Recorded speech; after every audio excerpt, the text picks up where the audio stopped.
Hello everyone, this is Deepti Jaiswal and welcome to Rainbow Public School and my YouTube channel Deepti Physics Academy. Now we are going to discuss inelastic collision. Okay, in previous lecture we have already discussed elastic one-dimensional elastic collision, and today to prove that an inelastic collision. An inelastic collision, some part of the kinetic energy is wasted, and calculate loss in kinetic energy in inelastic collision. Okay, so हमें find करना है कि एक inelastic collision में kinetic energy का कुछ part waste हो जाता है, एंड कितना पार्ट वेस्ट होता है उसको हमें कैलकुलेशन करना है. Calculate loss in kinetic energy. Kinetic energy में जितना भी लॉस होता है तो वो हमें कैलकुलेट करना. Okay, so here there are two objects of mass m1 and mass m2. Velocity of m1 is u1 and the velocity of m2 is u2, and both the objects are moving in one direction. Okay, and they collides, and after collision both the body collide with each other and moving with same velocity v, m1 and m2. So here the mass of this system m1 plus m2. Okay, तो सबसे पहले body का मास m1 है, उसकी velocity u1 है, and second body m2 है, उसका velocity u2 है. दोनों वन डायरेक्शन में मूविंग कर रहे हैं. फिर उनमें कोलाइड्स करते हैं वो, और कॉलिजन के बाद ये हम क्या पढ़ रहे हैं, in elastic collision. So in elastic collision में दोनों ऑब्जेक्ट क्या हो जाते हैं, कॉलीज हो जाते हैं. तो ये दोनों कॉलीज हो गए, एक दूसरे से जुड़ गए, और फिर ये एक साथ मूविंग करने लगे जिसकी वेलोसिटी क्या है, v. ये दोनों पूरा एक सिस्टम बन के मूविंग करने लगे. Okay, so here let two bodies of mass m1 and m2 are moving with velocity u1 and u2. okay, they collide, and after collision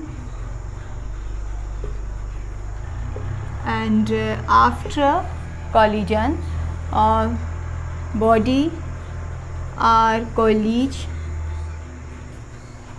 with each other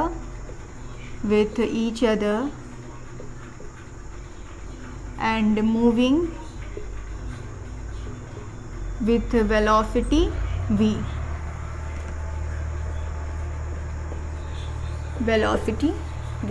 Okay, so here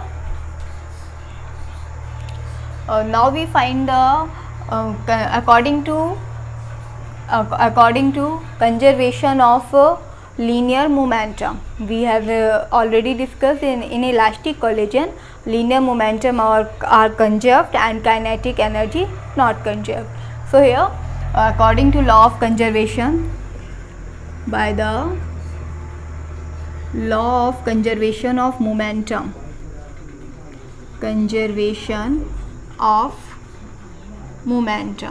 means इसके collision के पहले जो momentum था वही momentum collision के बाद होना चाहिए. This is the before collision and this is after collision. Okay, so here initial momentum is equal to the final momentum. So we write initial momentum is equal to the final momentum. So here initial momentum will be we know that momentum is m1 u1 m1 v1. So m1 u1 plus for second object m2 u2. Okay, and here final momentum, here the total mass of the system is m1 plus m2 and the velocity of system is v. So the final momentum will be m1 plus m2 v. Okay, so here we find the value of v. V is equal to m1 u1 plus m2 u2 upon m1 plus m2. Okay, this is the velocity. Now if we let the body is in second body is initially at rest, means second जो हमारी object है वो initial से ही rest की condition में, means moving नहीं कर रही है. So if the second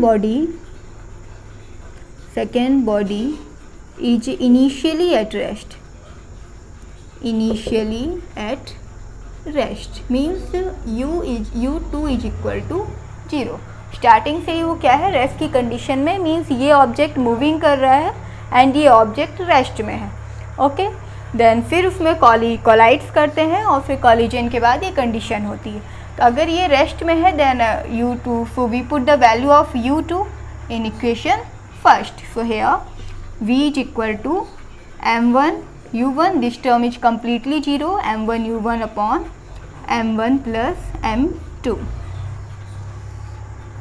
okay,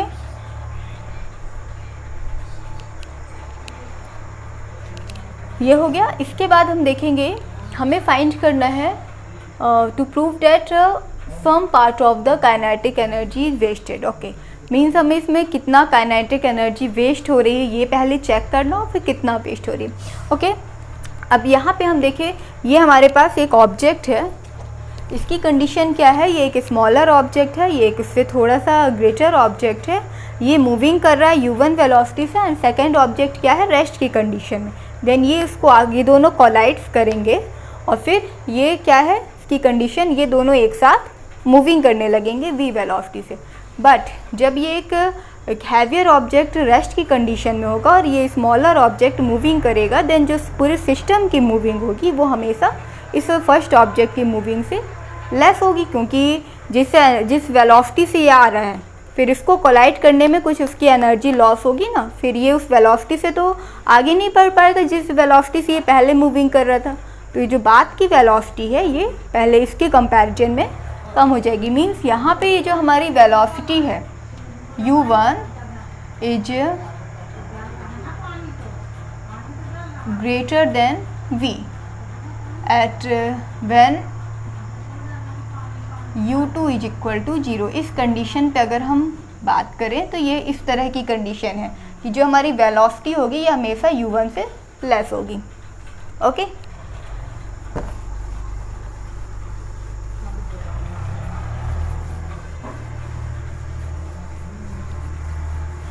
so now we find kinetic energy before collision and after collision. So before collision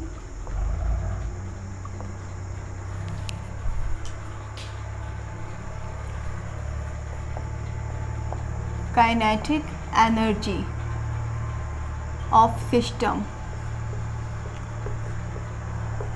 तो यहाँ पे कंडीशन क्या है कि ये हमारा second object initially at rest की कंडीशन में है. सो हियर काइनेटिक एनर्जी क्या होगी, 1/2 m1 u1 square and second object हमारा रेस्ट की कंडीशन में, मीन्स उसकी हमारी कोई वेलोसिटी नहीं, पूरा वेलोसिटी 0 है, मीन्स हमारी काइनेटिक एनर्जी 0 होगी. Okay, then after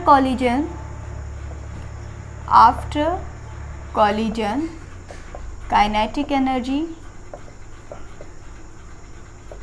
of system will be 1/2. We write here k1 and we write here k2. So here 1/2 and total mass is m1 plus m2. So we write here m1 plus m2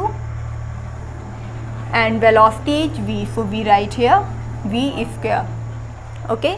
So now we find k2 upon k1 means this equation is divided by k1. So here 1/2 m1 plus m2 v square upon 1/2 m1 u1 square. So here 1 upon 2 and we write m1 plus m2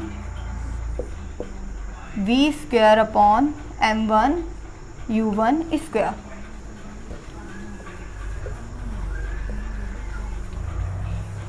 And we know that the value of v, so this is the equation first. So now we put the value of v from equation first in equation second. This is the equation second. Now put the value of v from equation first. Okay, so here k2 upon k1 is equal to m1 plus m2 upon m1 u1 square, okay, into the value of v means m1 u1 upon m1 plus m2 whole square. Okay,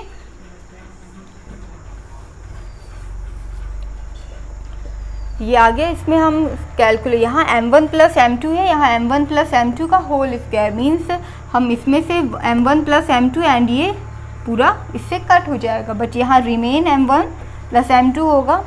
same इसी तरह यहाँ पे देखिए ये u1 square है and ये u1 square है, ये कैंसिल हो जाएगा एंड ये m1, इस m1 स्क्वायर का एक m1 कैंसिल हो जाएगा, देन यहाँ पे बचेगा m1.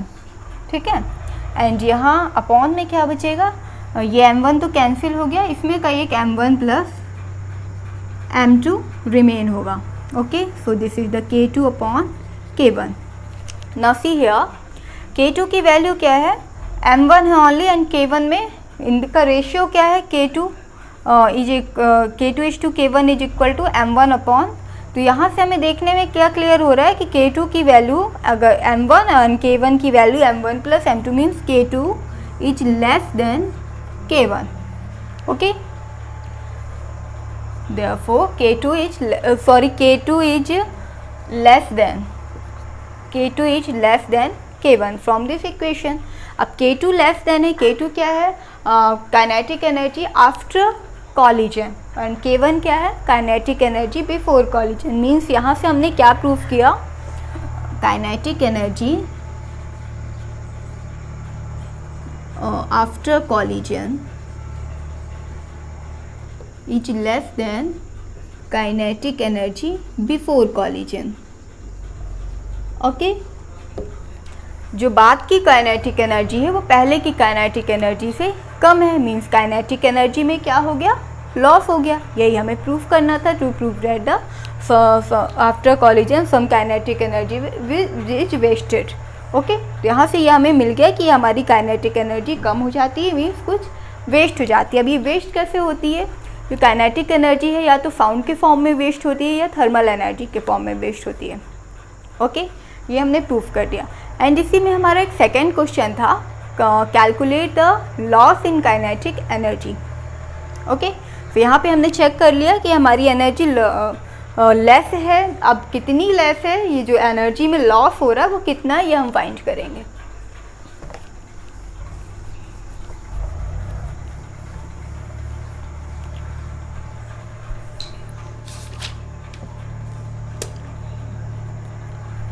So loss in kinetic energy is equal to हमारी पहले की काइनेटिक एनर्जी क्या है, ज़्यादा है. So initial kinetic energy minus final kinetic energy. ठीक है, यहाँ हमने क्या देखा, जो हमारी फाइनल काइनेटिक एनर्जी है वो लेस हो गई. So initial minus final kinetic energy. अब यहाँ पे देखिए loss in kinetic energy, so we write here del K and initial kinetic energy k1 minus k2 and value of k1 हम find कर चुके हैं. वैल्यू ऑफ k1 आएगी 1/2 m1 u1 square minus value of k2 होगी 1/2 m1 plus m2 v square. Okay, so here we put the value of v. ये v की value भी हम फाइंड कर चुके हैं, उस वैल्यू को हम इसमें पुट करेंगे. so we write here 1/2 m1 u1 square minus 1/2 m1 plus m2 b। v की वैल्यू क्या है ये हम फाइंड कर चुके हैं। v की वैल्यू है m1 u1 upon m1 plus m2। Okay, ये वैल्यू हम फाइंड कर चुके हैं। अब इसके बाद देखिए हम यहाँ से इस 1/2 m1 u1 स्क्वायर को कॉमन लेते हैं। सो 1/2 m1 u1 स्क्वायर, यहाँ से हम इसे कॉमन लेंगे देन इस टर्म को, देन हमारे पास क्या मिलेगा 1 माइनस 1/2 हमने कॉमन कर लिया। यहाँ से हम u1 स्क्वायर कॉमन कर रहे हैं, मीन्स ये u1 स्क्वायर है, इसे हम पूरा कॉमन कर रहे हैं। एक हम ये m1 कॉमन कर रहे हैं, मीन्स यहाँ पे हमें क्या मिलेगा, एक ये m1 मिलेगा। ओके, इसके बाद देखिए ये हमने 1/2 m1 कॉमन ले लिया, एक u1 स्क्वायर कॉमन ले लिया, देन यहाँ पे हमें रिमेन मिला m1। और इसके बाद यहाँ देखिए ये m1 प्लस m2 है, यहाँ भी m1 प्लस m2 स्क्वायर है, ये और ये कैंसिल हो जाएंगे, देन यहाँ पे रिमेन होगा m1 plus m2। Okay, now here 1/2 m1 u1 square m1 plus m2 minus m1 upon m1 plus m2। so here m1 and m1 are cancelled, so here del k is equal to 1/2 m1 u1 square and m2 upon m1 plus m2। so we write here del k is equal to 1/2 m1 m2 upon m1 plus m2 and u1 square। okay, m1 m2 upon m1 plus m2, this is the energy loss in inelastic collision, the energy loss in inelastic collision। Okay, so I hope ये question भी आपको अच्छे से समझ में आ गया होगा कि हमने इसमें क्या किया है और कैसे है, क्या चीज़ है, कंसेप्ट क्या है। So thank you.